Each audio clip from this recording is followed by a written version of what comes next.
আসসালামু আলাইকুম রহমতুল্লাহ।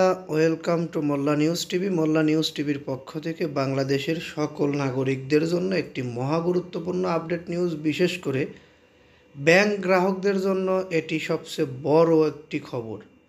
কেন্দ্রীয় ব্যাংকের লকার দুদকের হাতে এখন ২৭ মালিকের তালিকা।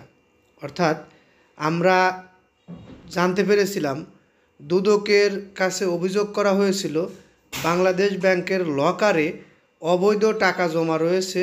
এই লকারগুলো অতি নিরাপদে থাকা লকার। বাংলাদেশ ব্যাংকের উচ্চপদস্থ কর্মকর্তারা এই লকারগুলো ব্যবহার করে থাকে। এই লকারের একটি লকার অলরেডি ভেঙে বা খুলে পরীক্ষা করা হয়েছে। একটি লকারের ভিতরে ৪ কোটি টাকার সম্পদ পাওয়া গেছে, আসলে যেটি অপ্রত্যাশিত। কেন্দ্রীয় ব্যাংকের লকার, এই লকারগুলো কয়েন বা উচ্চ পদস্থ কর্মকর্তাদের আন্ডারে থাকা লকার। দুর্নীতি দমন কমিশনের হাতে এখন কেন্দ্রীয় ব্যাংকের সর্বোচ্চ নিরাপত্তার কয়েন ভোল্টের লকারের মালিক ৭ কর্মকর্তার নামের তালিকা অনুযায়ী তারা সবাই কেন্দ্রীয় ব্যাংকের বর্তমান ও সাবেক উচ্চ পদস্থ কর্মকর্তা। লকারে অপ্রদর্শিত সম্পদ জমা রাখার বিষয়ে দুদককে আসা অভিযোগের ভিত্তিতে ওই ২৭ জনের নাম উল্লেখ করা হয়েছে। অর্থাৎ দুদকের কাছে ২৭ জনের নাম উল্লেখ করে একটি অভিযোগ প্রদান করা হয়েছিল।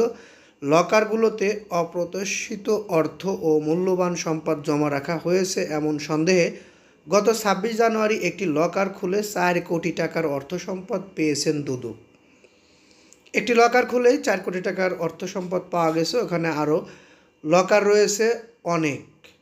দুদকে দেওয়া অভিযোগ, লকার মালিক যে ২৭ কর্মকর্তার নাম উল্লেখ করা হয়েছে তারা হলেন বাংলাদেশ ব্যাংকের পরিচালক মোহাম্মদ রাজীব আলী, লুৎফরে আরা বেগম, প্রদীপ রঞ্জন দেবনাথ, মোহাম্মদ এনামুল করিম খান, মোহাম্মদ সাজ্জাদ হোসেন খান, কামাল হোসাইন, AKM কামরুজ্জামান, মোহাম্মদ আক্কাস উদ্দিন, ওয়াহিদা নাসরিন, ডক্টর শাহ মোহাম্মদ মঈনুদ্দিন, নাসিমা খানুম, মণি শঙ্কর কুণ্ডু, আরিয়াত হোসেন খান ও মিজানুর রহমান আকন্দ। এছাড়া অতিরিক্ত পরিচালক গোলাম মোস্তফা, মাহমুদ সালাউদ্দিন নাসের, মোস্তফা আজাদ কামাল, দিলীপ কুমার দত্ত, আলাউদ্দিন আল আজাদ, নির্বাহী পরিচালক মোহাম্মদ শহীদুল ইসলাম, নির্বাহী পরিচালক ও BAFIU এর উপপ্রধান মোহাম্মদ কাউসার মতিন, BAFIU এর অতিরিক্ত পরিচালক কাজী মনির উদ্দিন ও ডেপুটি ম্যানেজার ক্যাশ কল্যাণী সাহার নাম রয়েছে। অর্থাৎ এদের নামে অভিযোগ রয়েছে দুদকের কাছে। তারা বাংলাদেশ ব্যাংকের সংরক্ষিত লকারে অবৈধ অর্থ জমা রেখেছে বা ওখানে অনেক অর্থ জমা রয়েছে। এরই ভিত্তিতে গত কয়েকদিনে আগে একটি লকার ভেঙে সেখানে ৪ কোটি টাকা সম্পদ পেয়েছে।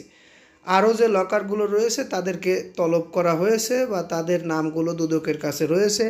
এ বিষয়ে আপনার যদি কোনো মতামত থেকে থাকে তাহলে অবশ্যই আপনারা কমেন্ট বক্সে জানিয়ে যাবেন। আর আমাদের এই নিউজটি ভালো লাগলে অবশ্যই লাইক, কমেন্ট, শেয়ার করবেন। পরবর্তীতে এরকম নিউজ পেতে অবশ্যই চ্যানেলটি সাবস্ক্রাইব করবেন। এই বলে এখান থেকে বিদায় নিই। আসসালামু আলাইকুম।